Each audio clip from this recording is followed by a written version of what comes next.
Welcome to the Why on Earth Community Podcast. I'm your host, Aaron William Perry, and today we're visiting with Jackie Bowen, the Executive Director of the Clean Label Project. Hi, Jackie. Hi there. Thanks for having me. Thanks for visiting with us. I'm really excited to have this conversation with you today and to share this with our audience because we're going to cover a whole bunch of really important information about things that might be lurking in our foods and perhaps other things we're encountering that aren't that good for us. Absolutely, and there's plenty to talk about. Yeah, okay, no doubt. And I'll just say, but before jumping right in, that a lot of the times at the Why on Earth community, we're focusing on the solutions, visiting with regenerative, organic, biodynamic farmers, herbalists, authors, community leaders who are working on the solutions. And it's really important that we educate ourselves as to these myriad, often interconnected problems, challenges, and really, frankly, unhealthy things going on that are why we're doing all the work that we're doing in many respects. So I'm happy we get to talk about that today. Absolutely. The thing is that there's so many amazing organizations doing really great things to change the world for the better. I kind of pride myself as being a professional buzzkill at dinner parties, but nevertheless, it's one where it's like keeping it interesting and talking about the facts of what's actually in the food and consumer products that we provide for ourselves as well as our families. Yeah, absolutely. Okay, great. So Jacqueline Bowen is a Master's of Public Health and Master's of Science in a Food and Consumer Products Quality and Safety Systems Engineer and Executive Director of Clean Label Project, a national nonprofit and standards development organization with the mission to bring truth and transparency to food and consumer product labeling. Before coming to Clean Label Project, Jackie held numerous technical, standards development, food safety, quality, and executive roles within the World Health Organization Collaborating Center, NSF International. Her expertise is in organic, gluten-free, non-GMO labeling, food safety, and label claim substantiation and compliance. Jackie authored one of the most comprehensive peer-reviewed studies of heavy metals in America's top-selling infant formulas and baby foods in America. She and the Clean Label Project have appeared on NBC, ABC, CNN, The Doctors, Dr. Oz, Dr. Drew, and over 450 print and online media outlets, including USA Today and HuffPost. Jackie holds a Bachelor's of Science in Environmental Biology from Michigan State University, a Master of Science in Quality Engineering from Eastern Michigan University, and a Master of Public Health in Management and Policy from the University of Michigan. So Jackie, safe to say that you've been at this for a while and have some real expertise in this domain. And as well as some opinions. Okay, good. Definitely. Yes. Yeah, well, I guess between the two of us, we'll have no shortage of opinions in today. Absolutely. So let's dive in. Let me just toss up a very open-ended question. What's the big deal? What do we need to know about what's going on? And what is it that you consider imperative that the public become more aware of? I would say the biggest kind of, if I was to say an overarching theme of what I'm focused on, is that what I see as a growing divide between the court of law and the court of public opinion of what it means for food to be safe. And what I mean by that is that the food safety regulatory fabric in America is largely focused on things like E. coli, Salmonella, Listeria, things you hear about in salad mix recalls, burrito restaurants. But when you talk about things like heavy metals, exposure to plasticizers, pesticides, it takes years, even decades, to manifest itself in disease. It's not something where it's like a traditional food safety acute outbreak, something that causes diarrhea or vomiting, sometimes worse. This is something that contributes to chronic disease, things like cancer, infertility. But we really don't see that same attention being paid to how the food and consumer products that we provide for ourselves as well as our family and the contaminants in them contribute to chronic disease. But yet everybody seems to have a story. Everybody has a relative or a friend who has a child with extreme allergies, or maybe someone who's been suffering with infertility, or a child that's been diagnosed with being on the spectrum. There's too many kind of interesting emerging issues. It's a matter of kind of identifying what can we do to kind of look at food safety, not only in the short term, but in the long term. That makes so much sense. And yeah, I think, many of us are aware that there have been way too many toxins and contaminants in a lot of the mainstream food. And I believe that's why so many of us choose to consume organics and try to get from local producers we might even know personally whenever possible. Sure. But I'm curious, in terms of the food system as a whole, looking here with a focus on the United States, of course, what do you see as the top 2 or 3 biggest potential risks with these long-term diseases that are showing up in our food? The biggest long-term risks, I guess, like for me, in my line of work, you've got to have different contaminants. You've got to have one that you love to hate. Yeah. My personal favorite that I love to hate would be lead. Okay. So just a little bit about lead. Lead is a neurotoxin. It also causes cancer. The World Health Organization, the Center of Disease Control, the Food and Drug Administration, Environmental Protection Agency, American Academy of Pediatrics, American Medical Association, all say there's no safe level of lead. In fact, when you talk about lead exposure in children, it causes a decrease in IQ and an increase in hyperactivity. The kicker is that lead is largely unregulated in the domestic food supply. And you look at the importance of water, and we see these things that have happened in Flint, Michigan. You also see emerging issues in the water supply over in New Jersey and just aging infrastructures. But yet, for whatever reason, we talk about it within water, but we don't talk about it within food. And so then here you have something which causes, very early on in life, you can see the adverse health effects. And this is something where it's chronic. We're consuming this stuff all the time, but yet, while we have regulations related to E. coli and Salmonella and things like that, it's one where we yet to have anything to control for these other very persistent and very, in the long term, damaging industrial environmental contaminants. So I've heard that we've got a set of heavy metals that are often getting into the environment generally through the combustion of fossil fuels, coal, petroleum products.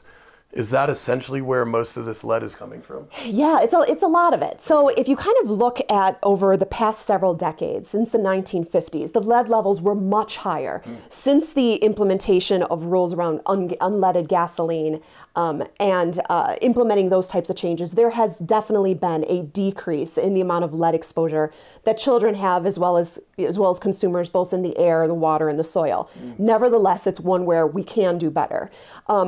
In general, when you look at lead and where these heavy metals are coming from, it's basically comes down to exactly like what you said, that because of our societal choices around mining, fracking, industrial agriculture, even we pride ourselves on using different type of wastewater as irrigation for purposes of sustainability. But depending on how that has been purified, we're taking these contaminants, we're putting them into the air and the water, the soil, and ultimately the plants have no choice but to suck up what's there. The other reality is that given the globalization of the food supply, we can set the most progressive environmental policy that we want, but given the globalization, that unless other countries adopt those same philosophies, implement those same types of protections, those same types of air pollution, water pollution protection, those products, any of the crops that are grown in those areas that are ultimately destined to the U.S. will still have that contamination. So it's one where, we have to make the choice of, we ultimately have to sleep in the bed that we've made. We ultimately have to eat the food out of the soil that we've contaminated. The choice we have is, do we want to do better? Can we do anything to minimize that exposure? So yeah, it's one where I would also be remiss to not mention that heavy metals are also naturally occurring in the Earth's crust. Right. So you can't get an absolute zero, but what we do know is that you can absolutely do better. We can do better through different types of policy to minimize exposure. Yeah, I remember hearing it once said that when we speak of things like pollutants and toxins, very often, not always, but very often, we're talking about things that might naturally occur. And so the question isn't whether or not they exist, period, but in what concentrations we're encountering them. It's so true. And I use that all the time because sometimes I'll get pushed back and be like, oh, Jackie, clean label project. Heavy metals are naturally occurring. I'm like, rattlesnakes, great white sharks, E. coli, also naturally occurring. Generally like to stay away from them, right? Yeah. There's things that we do, even from like traditional food safety. You're able to put provisions in place to mitigate the risk, to minimize the risk. And there's no reason why those same types of protections can't be put in place for things like heavy metals, pesticides, and plastics. It's just because policy has not yet required it.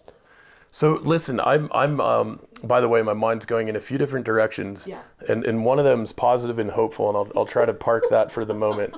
But I remember also hearing that according to certain standards, because of the way we're bioaccumulating a whole bunch of toxins, our bodies themselves would actually be considered hazardous material. What do you think of that? You know what? I'll be honest, I wouldn't be surprised, because it's like you think of it and we hear about it in other types of ecosystems, right? We hear about it of like, oh, don't eat too much sushi. If you're pregnant, don't eat too much tuna, because you hear about how lower order fish are the ones that are safer in terms of heavy metals, and the fish that eat other fish that are more closer to the top of the supply chain of the food chain, they're the ones that bioaccumulate these metals. And why is that? Because they're eating the fish that have ultimately been exposed to these heavy metals. We are no different. Yeah. We're consuming these same things. And so it's one where it's like, yeah, you're absolutely right. It's one where we're bioaccumulating this stuff in our tissues, but yet it's one where we're not necessarily doing anything to mitigate or even just try to minimize it where at all possible. Mm-hmm. Yeah. Okay. This is very interesting. So now another one, and it's not meant to be a Debbie Downer, but just, eyes open. One of the things that has emerged, and I would argue, and I'm not alone, many other scholars and scientists and observers have made this statement, but essentially since the end of the Second World War, more or less the second half of the 20th century into this century, with the trend toward global economy and essentially us trading, buying, consuming things that are coming from all around the world, that, to your earlier point, national regulations may or may not be actually all that effective. Meanwhile, because of these sovereignty issues that nation states have demanded and enjoyed for 2-3 centuries, the global regimes get a lot of pushback at the national scale. So where does that leave us in the hope that we may move the needle and implement policy regimes that will actually protect us from these long-term risks? Yeah, that's a really great question. It's really profound. I guess I would say ultimately it's a matter of like, know your farmer, know your food, right? And it's one where I think is if we stop thinking of, one of the jokes that I always crack when I do like speaking engagements, I'll be like, oh, I should not have eaten that coleslaw at yesterday afternoon's potluck. I think I woke up with infertility. Says nobody ever, right? And it's one where it's like, until we recognize that food and consumer products contribute to chronic disease, it's not just a matter of what happens tomorrow, but it's one where that concept of like, no, food safety is decades. And so it's one of the things that just blows my mind is like, it wasn't until the late 1980s that cigarette smoking was actually banned on airplanes. In fact, in the 50s, cigarette smoking was encouraged for pregnant women to reduce weight gain and reduce anxiety. And it took like a while for people to do the studies, being like, wait a second, this is related to lung cancer. Wait, there's correlation here in low birth weight. And just because like you saw the studies coming out, everyone knew that there was these public health implications of the exposure to cigarette smoking, but it took a long time to manifest itself into actual policy. And it's the same thing we see here. It's like, there's no study out there that says, nah, lead is actually good for you. Like, consume more of it. It's one where this knowledge has been coming out, the studies have been coming out. It just has not, it's the glacial speed of regulation. More so that's the problem. But it doesn't mean that for us as both consumers as well as kind of like, industry advocates and agents of change that we can't like serve as a catalyst of like, no, you can do something better literally right now to change the way that we go about it. So I guess from that perspective, it would be a matter of just having a complete change of mentality around food safety is not about short-term acute exposure. It's about looking at food safety and long-term health. Yeah, absolutely. You know, I'm hearing sub-themes in what you're speaking to, that many of us have options right now and choices we can be making and taking right now to reduce our risk and exposure. And B, you mentioned knowing your farmers. And I remember in Why on Earth, when I was writing that, I wrote a fair bit about food and agriculture, and that one of the ways we might think about how we're acquiring and eating food every day is in 3 categories: grow, know, and show, right? So grow a bit of your own, get some from folks you know, local farmers. And then when you're buying at the store or in the marketplace, the so-called marketplace, to the extent possible, rely on third-party verification, that's the show, to make sure you're getting the organic, the toxic-free, the fair trade. And this kind of brings me back around to this other sub-theme I'm hearing, which is the one of social justice. And in our work all around the country and even around the world, we hear a lot of times that, well, in some communities, there just isn't another option, and or the other options are prohibitively expensive. And so I'm also struck seeing so much work being done in our food systems and with food deserts especially, folks helping to alleviate some of these social justice and environmental justice issues that are showing up around this issue of whether our food is safe or not safe to be eating. Oh, I completely agree. It was fascinating during, I did that study looking at the true contents of America's best-selling baby foods and infant formulas. And in the peer-reviewed publication, we looked at, specifically we published on lead and cadmium. And one of the things that was most striking to me is that literally when you test 91 of the top-selling infant formulas, which make up 80% of the retail sales of formulas in America, what you see is pretty striking for those of us and for those, viewers and listeners that love data and science. It's always fascinating to see the mean and means, because that tells you, on average, this is what's reasonable to achieve. But I always love looking at the statistical outliers, right? The 1, 2, and 3 standard deviations from the norm and looking at the common denominators.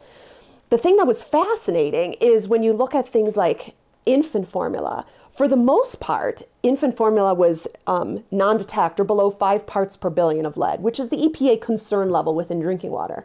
What's fascinating is when you kind of look at the outliers and you see some that are in excess of 30 parts per billion of lead. And to put that number into perspective, the average amount of lead found during the Flint, Michigan drinking water crisis was 27 parts per billion. Wow. So here you have infant formula, which remember, you take infant formula, you combine it with water, and this is what you provide to the most vulnerable most vulnerable population during the critical period of brain and immune system development. And so the other part that's in a whole other interesting angle to get back to kind of like the social and environmental justice is the largest consumers of infant formula happen to be women who are providing formula for their children, unmarried women of color. And so then you look at it as it kind of comes full circle of like, what are we providing to the most vulnerable populations during the most vulnerable period of development? And how does that tie back to, even in the case of like WIC approved formulas and taxpayer subsidized, like what are we actually providing for America's, infants and newborns? Yeah, this is such an important point. And just some of our audience may not be familiar with the term WIC. Yeah. And I don't remember what the acronym stands for. Yes. Do you remember? Women, infants, and children. So it's you. basically for kind of low income women that may be, and just as well as for children, providing different types of supplemental support. Yeah, thanks. I want to make note of that. So clearly we've got a lot of work to do. I love that there are so many great organizations working on food justice issues in our low-income communities, often helping to establish local, hyper-local organic food production, and also often partnering with more natural foods-oriented restaurants and grocers to get products that are available into these lower income communities. And there's such beautiful work being done really all around the country on this. Obviously, we got a lot more to do. And one of the things that really gets me hopeful and excited is that there's emerging research showing that many of the microecological, microbiological communities in soil, fungus and others, can actually help clean up, bioaccumulate, clean up, and in some cases mitigate heavy metals and other contaminants that we might find in our agricultural fields. And so, because when I first started hearing about all of the accumulation, my thought was like, oh man, you know, we're dead meat. There's really probably nothing we can do about this. But it turns out there may be actually a whole set of strategies that we're starting to really learn about as a global community to clean up this contamination. Oh, you're absolutely correct. In fact, one of them, you know, and this is both a blessing and a curse, is the hemp plant. Yes. And so the hemp plant is a natural bioaccumulator. So literally military installations will plant hemp because hemp is just a natural garbage collector. You know, it's one where the different types of artillery and the different heavy metals that go along with it, hemp just does a really good job of cleaning it up, which is great, so long as that hemp then does not end up in, you know, ultimately in these other, you know, CBD fiber, THC, cannabis-based products. Because that's one of the things that's a bad side, is because the plant is just, its own mechanics allow it to do a better job of absorbing this stuff. That also makes it a risk that when you plant, you know, just some plants are better at sucking up certain vitamins and nutrients. Some are just better at sucking up certain types of heavy metals from the soil. It's just a matter of making sure you control what's the end destination of that hemp plant. If it's going into something like fiber, by all means. If it's something it's going to be tilled back into the ground, it's one where ultimately we're going to, you know, recontaminate that heavy metal. But it's a matter of kind of figuring it out. What is the end destination if you're going to do that type of kind of remediation, soil remediation? But you're absolutely correct. I mean, I heard of the one thing that's kind of interesting about this increase in concern of heavy metals in the soil is, even, you know, obviously in America, it just it just forces kind of more development around entrepreneurs and innovation. And so then people start messing around with like, okay, there's got to be some kind of enzymes that either bind or enzymes that break down, something that wants to kind of eat it and get rid of it. And so we're starting to, at least I hear, of some things that can be done to kind of get rid of this stuff too, which is great. Yeah, that's really encouraging. Now, I have to ask sort of this elementary basic science question. So lead itself is elemental, right? Yes. So it's not going to break down into something else, is it? No. So it just has to be, it's just like when you hear, and I don't know the details on how exactly, even our bodies, when we hear about detox, people going through like a detox, their body, that kind of thing. I don't know the details of how it works, but it is a matter of binding. It's not something where you can break it down. It's a matter of like, how do you go about removing it? Yeah. And that's the thing when it comes to food, is typically when you're in a food manufacturing environment looking to control for E. coli, Salmonella, Listeria, which would be your microbiological and pathogen contaminants, there's what you would call a kill step. You either have high pressure or heat, and these things kill these pathogens. When you're talking about, to your point, these like elemental level heavy metals, you can't destroy them. It's a matter of proactively avoiding them. So it's a matter of doing that kind of proactive, how do I see what's in there first and make the choice to make sure that this particular ingredient is not used in my finished product. Yeah, okay. That's really helpful. Thanks for explaining that. You know, one of the things that really jumped out at me when I was looking at the Clean Label Project website, which is cleanlabelproject.org, is you guys are providing these great resources on a number of the studies that you've either done or perhaps have gathered from other groups of scientists, where you'll indicate in certain categories those that seem to be the most safe and those that seem to be really ought to be avoided. And to me, that, especially for the general public and for consumers, that seems to be like a very helpful resource. Thank you. The thing is, it's like, I would say the way I look at Clean Label Project and our special sauce is that marketing departments do a really effective job at selling comfort and security, right? And so if, as Americans, we are so fortunate that when you go to the grocery store, we have so many choices. And when you go to that grocery store aisle and everything literally says it's full of nothing but wholesome goodness, how do you know what's actually not, right? It's a matter of, you know, find me one product that says on the package, frankly, listen, this doesn't taste very good. We use the cheaper packaging. Yeah, it's got a little BPA, but a little endocrine disruption never hurt anybody. We made our margins. You know, nothing says that. And so from our perspective, it's like in data and science we trust, you know, that's where you look at, you know, an ICP-MS, a tandem LC mass spectrometer, you look at actual science, and then that's where you can actually differentiate of like, no, if you're just looking for an applesauce because your kid likes it, not all applesauces are created equal, you know, and that's where you can actually differentiate of products that are superior as well as that aren't. At the end of the day, is sometimes data and science flies in the face of conventional wisdom, and sometimes, go figure, marketing departments don't put all the facts on the product label. Yeah, this is so great. In Why on Earth, when I was talking a bit about the nutrition side of food, I spoke about how not all carrots are created equal. Yes. And this is sort of the flip side of the same coin, but I took the example of my friend Mark Guttridge's farm, Olin Farms, which is close to here, where, you know, his carrots maybe cost $3 or $4 or $5 a pound. Mm-hmm. And I can go to a grocery store and get conventionally grown carrots from California for $1 a pound, or maybe even 60 cents a pound. But chances are really good, and he's been doing some studies on this, that the nutrient density, the nutrient content of his carrots might be 10, 20, 30 times as great, which means actually that a 5 times more expensive price point is actually a steal. Yeah. Because you're getting a 30 times, a 20 or 30 times better quality product. Oh, I completely agree. And it goes right back to that soil health. Mm-hmm. It's like if it's the same soils that are contaminated, those soils aren't going to have the same nutrient density that just like we said, that the crops are going to suck up the bad stuff, they suck up the good stuff too. Mm-hmm. And if the good stuff isn't there, I mean, it was one where I remember, I mean, it's been a while now, years really, where you look at the difference between the egg yolks of like an actual farm raised, you know, like chickens that are out on pasture, so to speak, walking around, and you look at the color of the egg yolk versus kind of your traditional egg yolk in like a conventional egg at the store. And then you look at an actual like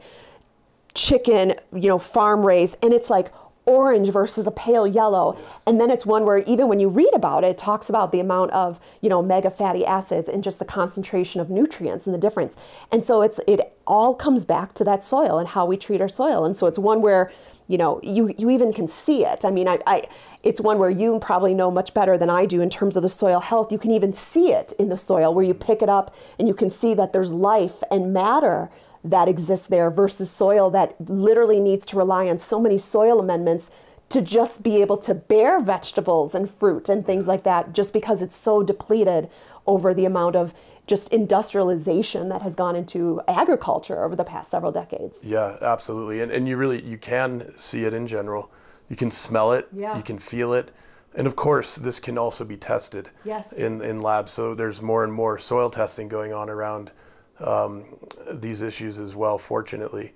And it behooves us all who have the privilege and opportunity to connect more with local farmers to do so, and to visit that extra weekend out of the year, to pay that extra couple bucks for the products to help support those farmers. Because I'll tell you, a lot of those folks are working literally night and day and dedicating their lives to growing high quality food for our communities. And from my perspective, it's an imperative that we support them as much as we can. Absolutely. And I would say, don't get me wrong, there's plenty of amazing organizations that are also larger trying to do things right.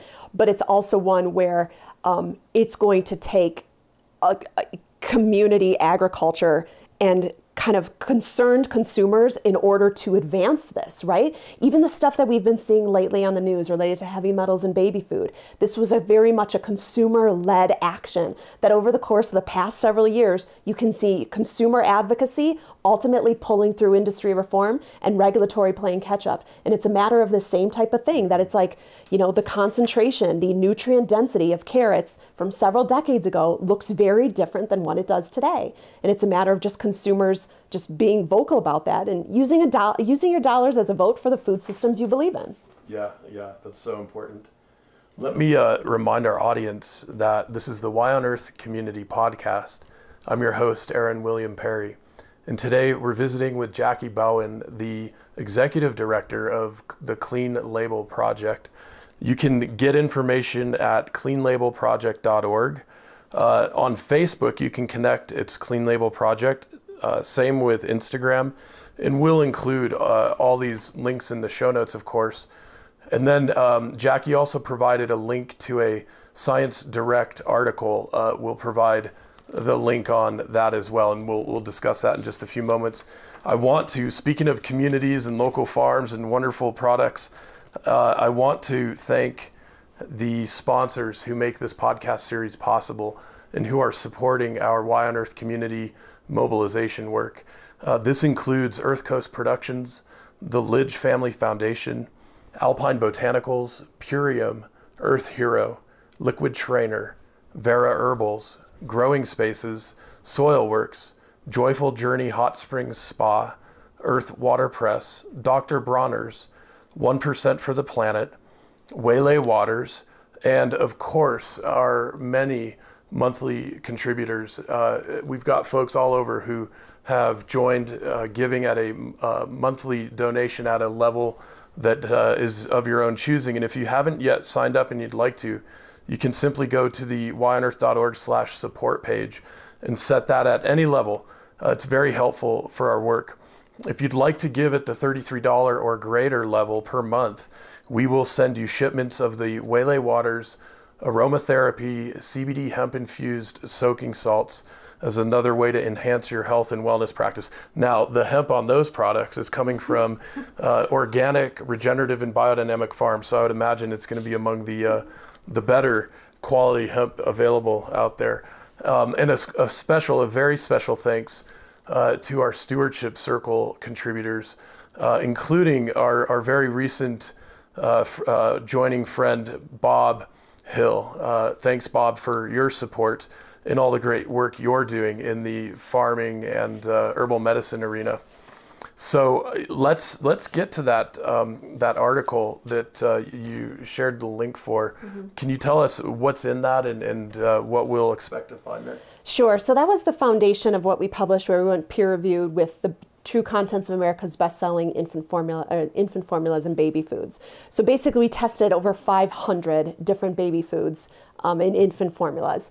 And the thing is that, again, going back to what we mentioned before, that, if you're just looking to go to the store and buy, the different food that your kid likes, it's a matter of you want the convenience, but there's certain safety that's assumed, right? Mm.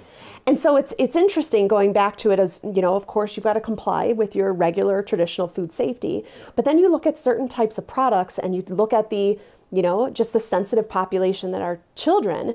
And then you see these elevated levels of both lead and cadmium. In infant formula, for me, as I mentioned before, it's just because it's the exclusive form of nourishment at this critical period of development that was especially important. What's interesting to see is just literally in the past couple months, there's this new, it's called the Baby Food Safety Act of 2021, where they've actually looking to establish maximum contaminant levels of heavy metals within infant formula and baby foods. And this is a really amazing first step. So literally this is within the past few months this has come out. So nothing has advanced so far, but it's interesting to see that there's been a lot of dialogue there. Mm. One of the things that's important to keep in mind is Clean Label Project is absolutely on board and supportive of additional regulation, especially around maximum contaminants in all food, but especially for vulnerable population.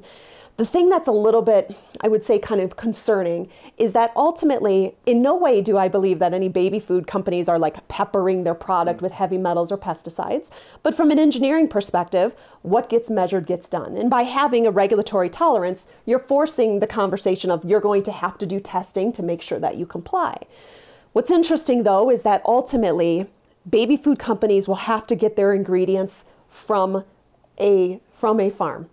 And those farmers are going to, they're not necessarily adding these heavy metals to the soil either. Going back to the whole thing that the environmental policy, do we have the environmental policy that will allow farmers to grow food, nutritious ingredients in soil that can yield these expectations in baby food. So it's one where, it's very much going to be a matter of looking at it at the practicalities of like, okay, we can set these tolerances in baby food. We need to make sure to support our farmers, make sure we've got the innovation happening to clean up the soil. And in order to achieve that, we also need that other step of setting progressive environmental policy. And then rounding that up with the fact that then we've got this whole global supply chain that we need to worry about too. So it's one where I think that I'm actually optimistic that I think we're going to start to see some regulatory reform around baby foods. But it's one where there's still some work to do. We've got two other critical steps that need to fall into place to make sure that baby food manufacturers can hit those marks. One other thing that's interesting, and this is both, I'll say this, when it comes to organic agriculture, is literally after testing thousands, if not tens of thousands of food and consumer products, the organic promise of less exposure to heavy metals absolutely holds true, fundamentally. The unfortunate reality is that domestically, less than 1% of agricultural land is certified organic. Yeah. And because of that, the USDA National Organic Program allows the use of conventional compost. And what that means is conventional compost will be like conventional chicken litter, right? Yeah. So you've got the feathers and the poop that is then allowed to be applied to the organic soils. What happens is then obviously the problems in conventional agriculture related to the heavy metals and that type of thing is then applied to the organic soil. The thing is, of course, we don't want to incentivize the use of synthetic fertilizers, but we're kind of stuck between this rock and the hard place, given the limited domestic organic agriculture. So you do see within some organic products, and I would say things to watch out for are rice-based ingredients. For whatever reason, rice-based ingredients have higher amounts of arsenic that they pull from the soil, both organic as well as not. And so it would just be a matter of watching for those high-risk ingredients. The organic promise, like I mentioned, around pesticide definitely holds true. But then for concerned consumers, if there's certain brands or products that your family loves, reach out to, especially in the baby food space. This is such a hot topic right now. They're all implementing provisions in order to make sure that they're checking their ingredients before they look to formulate. So do your homework, but especially that segment of the industry is extremely motivated around trying to solve this heavy metal problem. Yeah, this is so important to hear about and think about. And gosh, it's got me thinking, okay, so you used a term rounding up, and I couldn't help but jump off of that. Speaking of rounding up, we ought to talk a little about glyphosate and these very intense toxins being used, broad scale agricultural applications, not to mention the millions of acres of people's front and backyards around the country where this stuff is being willfully and deliberately sprayed. We wonder why our pets are getting cancers, and the kids are out there playing in the yards and so on.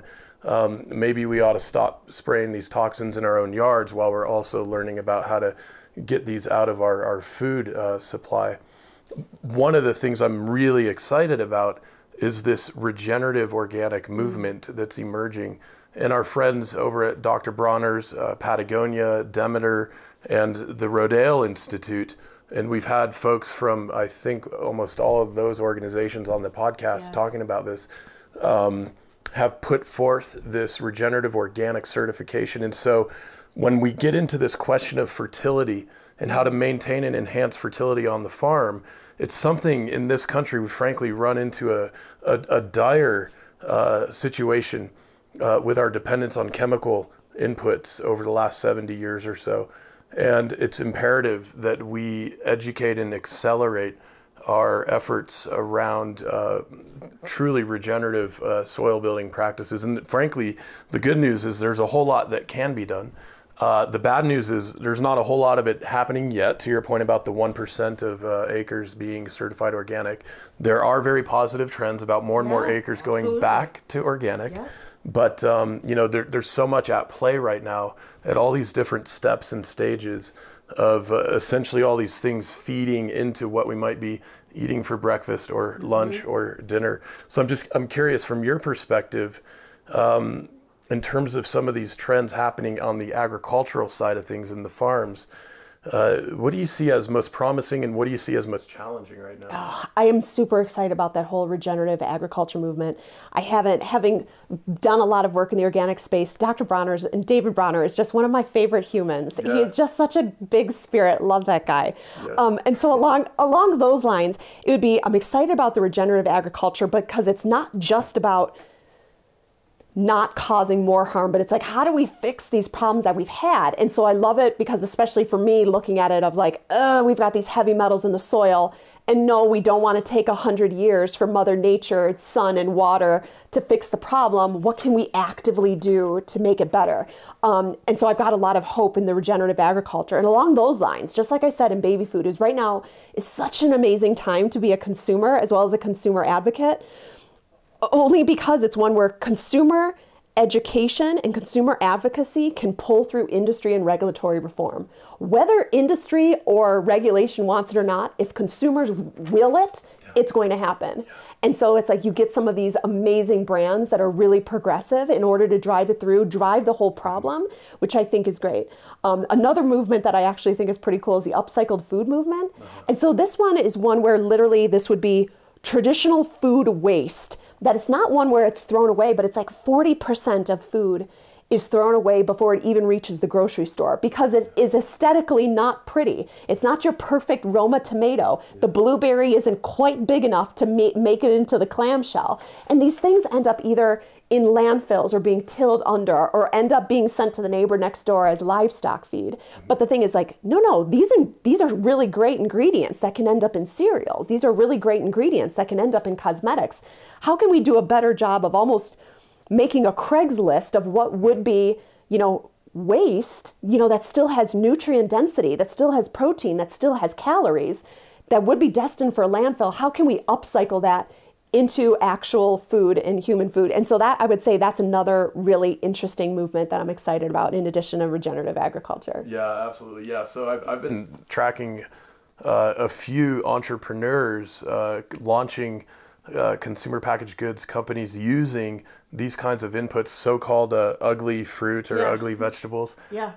It's a great idea. And obviously, I heard a stat once that when we're looking at climate change and greenhouse gas emissions, so the inorganic decomposition of food that often occurs in a landfill situation releases methane, which is a very potent greenhouse gas. And so if we measured food waste around the world and compared that to all the national emission rates per year, food waste would be the equivalent of the third most emitting country on the planet after the United States and China, basically. Which is so crazy, right, there's so much that Yeah. that we can do there, and I remember hearing something like a third of all food basically gets wasted. Yeah, I mean, I'm just even thinking in my house of like tomatoes that are starting to not look so good. That's salsa. You know what I mean? There's like really good things you can do with it. It's just a matter of, I didn't realize until I learned more about the movement of how focused, and shame on me, but how focused on aesthetics. I mean, how could we assume that any agricultural commodity of like Roma tomatoes don't have to be pretty, and apples don't all have to be pretty to be really tasty. So yeah, I think that there's going to be some really interesting movements around trying to like just rescue food that is destined for landfill that has no reason to be there in the first place. Yeah, absolutely. Well, it was speaking of aesthetics, and great that you mentioned David Bronner, because he actually was on a recent episode, and it was really fun talking with him. We also recently had an episode with Katie Garces, who's on our board and is also a director at Beauty Counter, and they're doing a lot of work in the detoxification of cosmetics products. And she shared something astonishing with me then, that in Europe they've banned over 1,400 substances from cosmetics, whereas in the United States it's something like 30. Going back to this is governed by a 2-page document, federal law, that was enacted in the 1930s. That's covering a $62 billion cosmetics industry. And of course, Beauty Counter is doing a lot of collaboration with the Environmental Working Group on the testing side of things.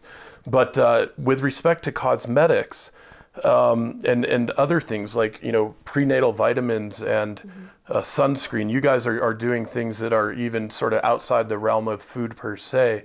Tell us about some of those things that you guys are working on. Yeah, sure. So the thing is, it's like when we talk about even like baby food lately, it's just one where we talk about vulnerable populations, but it's also the one where, in utero is also a very vulnerable population of what we provide for, pregnant women. So obviously prenatal vitamins, plays a critical role in that. Looking at other types of cosmetics around sunscreen, as well as other types of cosmetic products. I did pull a few of the Beauty Counters products, and I did test them, and it's legit. Yeah, they're legit. Third party verified. Yeah, exactly. I randomly pulled them because it's like they've got some really great progressive standards, and I was like, I naturally, I'm a cynic. That's what I do, but they're legit, so it was good. Related to sunscreens, it's one where it's interesting, because like I said, sometimes, data flies in the face of conventional wisdom. And one of the things that I love over the past few years is that, you've got two different types of sunscreens. You've got mineral sunscreens and you've got chemical sunscreens. You've got the problem with chemical sunscreens is you've got this oxybenzone octinoxate, which basically it sits on the it penetrates your skin in order to create a barrier with the sun. The kicker is that then it does a really effective job, blocks the sun's rays from coral reefs, and, when it comes to, which just makes it bad, obviously. And then it's also, these happen to be endocrine disruptors, which is bad. On the other side, you've got these mineral sunscreens. They sit on the surface of your skin. The actives are typically zinc oxide and titanium oxide. I'll tell you what the problem with those is. Those are heavy metals. Yeah. Heavy metals hang out with heavy metals. So what you see in some, not all, of these kinds of products is elevated amounts of other types of heavy metals. You're looking at your lead and your cadmium and things like that. Not all of them, which is interesting because what I think is some zinc oxide, some titanium oxide, sunscreen, suppliers are doing a purification process because it's not across the board. Along those lines, where this only poses a problem is like, for you and I, putting on a mineral sunscreen is completely fine. Where it poses a problem is like you put a sunscreen on a child, show me a 2 or 3 year old that doesn't put their fingers or their feet in their mouth, especially when they're at the beach, at a picnic, that type of thing. So it's one where, it's interesting to see this emergence of we definitely want to get away from the chemical sunscreens. And there's so much momentum, both at the consumer advocacy and the regulatory level to achieve that. Amazing third-party certifications around Reef Safe, which is also important. But it's also one where, in knowing this, there is some additional room for improvement also when it comes to making sure to purify even those mineral sunscreens, for especially if the marketing is to target certain vulnerable populations when it comes to other heavy metals. That is so interesting. What sunscreen do you think is okay to use? You know what? That's a great question. I will say this. So I personally have psoriasis. And so I'm more of and so my skin is just generally sensitive. It's an autoimmune condition. And so I'm more of like the floppy hat, long sleeve shirt kind of girl than I am about the sunscreens. Yeah. Okay, that's fair. So that's very artfully dodged right there too, I'll note. Well, look, something jumped out at me on the website, the Antioxidant Superiority Award. Yes. That sounds really fun and exciting. What is that? Right, and so the way you look at it is why antioxidants are, in general, why Clean Label Project even cares about antioxidants is like here you have all of these problems with heavy metals, pesticide residues, plasticizers that wreak havoc on your system, right? And it's a matter of when you're talking about even antioxidants, when you're talking about things like sunscreen, it basically you're talking about oxidation of cells when you have these different toxic chemicals you're exposed to. The good thing is that antioxidants actually offset that. And so antioxidants fight free radicals. And so those are going to be, just like you always hear, blueberries, raspberries, strawberries, so good for you.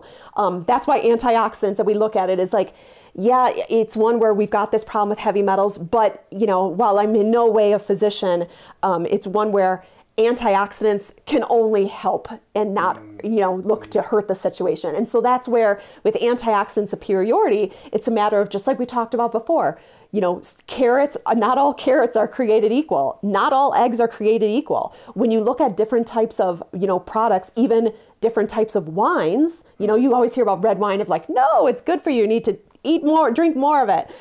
It's one where you look at it as like, the levels of antioxidants are actually highly variable, depending on where that grape was harvested, how it was harvested, the soil that it came from. Did they use in the finished product a mega purple, or is it actually red because of the density of all of the different types of, really good antioxidants that are inherent within those, with Cabernet grapes, Merlot grapes, those types of things. So you see this kind of thing also showing up in the good stuff, right? And I'm sure if Clean Label Project looked at it and you value it the other way of like vitamin D density, vitamin C density, it's like you're not going to see the same levels across all oranges. It goes back to what was that soil able to yield? Yeah, I so love this, and it makes me think that there are so many wineries now using biodynamics to help bolster soil health, in part because there's been this blight out in California. Yep. And I'd be curious to see a study to start correlating some of these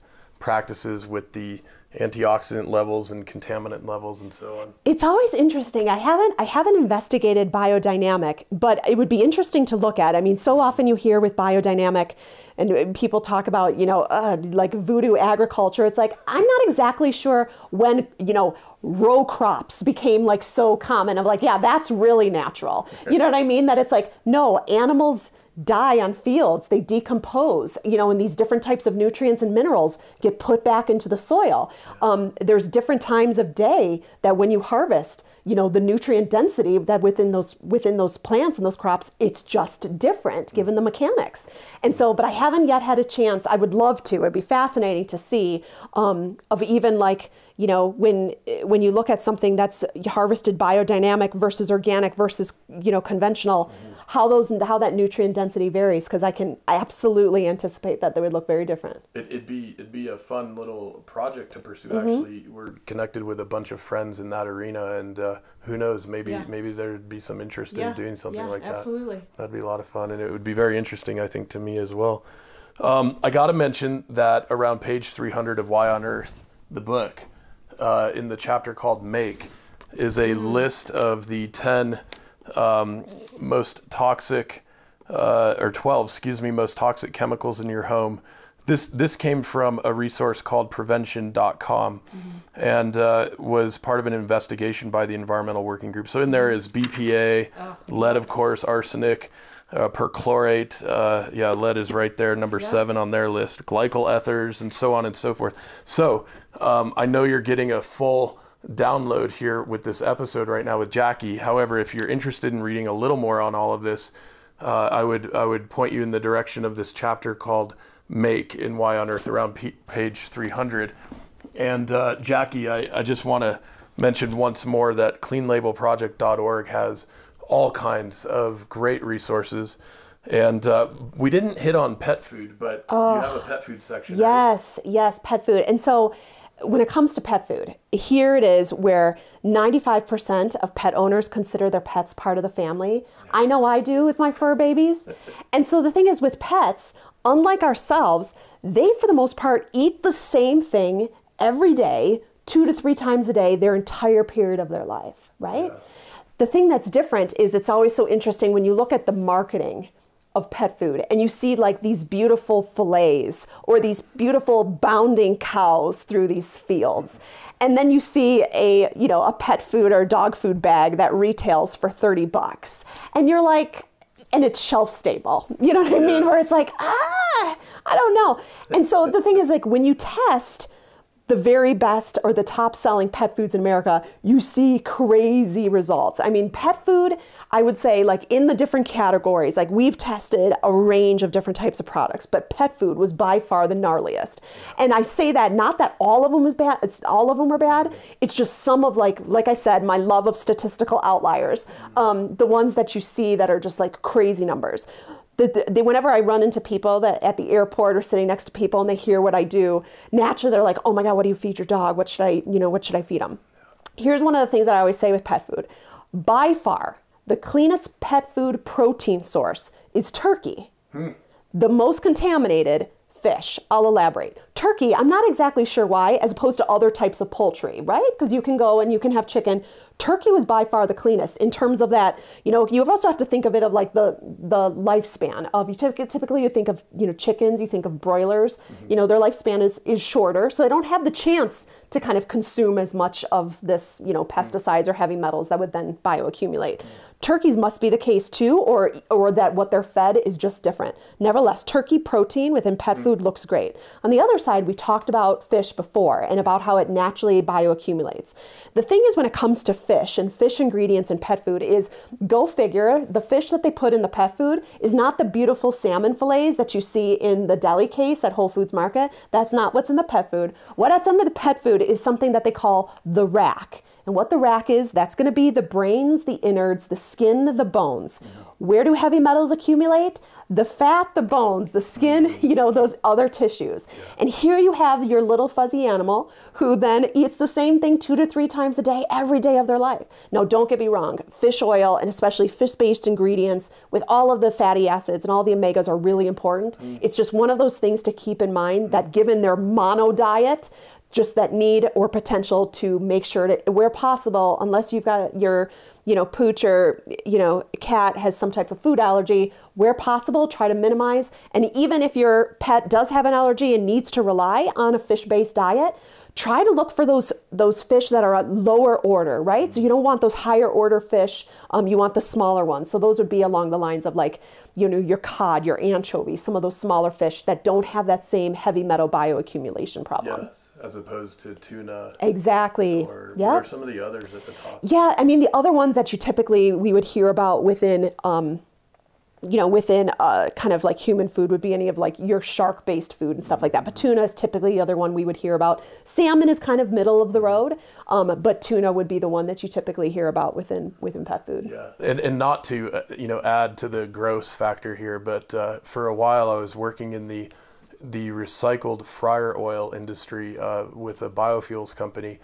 And a whole lot of the recycled fryer oil, which is pretty gnarly stuff. Usually you don't come across this unless you're in an alley behind a restaurant, and you'll know when you're near it because you'll smell it. It's usually really gnarly, and a lot of that ends up in pet food. Yeah. In fact, a lot of that also has been going into cosmetics manufacturing, and which is not a great thing to think about either. But yeah, I mean, it's and you see a lot of pets out there with skin issues, and you can tell they're having health problems, and you know, surprise, surprise, it might be related to what they're being fed. It's interesting. I anticipate over the next few years, you're going to see a lot of work within the consumer advocacy in the pet space.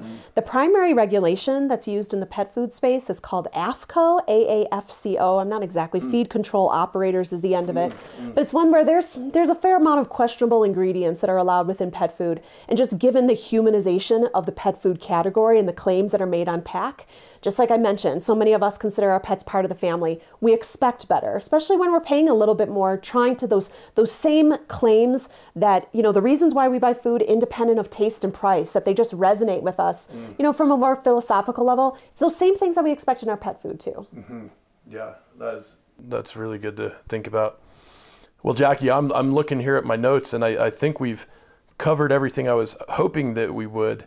And, you know, before signing off, of course, I want to give you the opportunity to say whatever else you might want to share with our audience. And, of course, thanks so much for taking the time to visit with us. Yes, I appreciate it. No, I would just say, if anything, be a critical consumer. It's a really fun time to be a consumer and use social media in order to hold brands accountable. Ask questions, demand answers, and think of your dollar as a vote for the food systems you believe in, and use your vote wisely. That's great. Well, thanks so much, Jackie. Really appreciate it. Appreciate it. The Why on Earth Community's Stewardship and Sustainability podcast series is hosted by Aaron William Perry, author, thought leader, and executive consultant. The podcast and video recordings are made possible by the generous support of people like you. To sign up as a daily, weekly, or monthly supporter, please visit whyonearth.org/support. Support packages start at just $1 per month. The podcast series is also sponsored by several corporate and organization sponsors. You can get discounts on their products and services using the code WHYONEARTH, all one word with a Y. These sponsors are listed on the whyonearth.org/support page. If you found this particular podcast episode especially insightful, informative, or inspiring, please pass it on and share it with a friend whom you think will also enjoy it. Thank you for tuning in. Thank you for your support. And thank you for being a part of the Why on Earth community.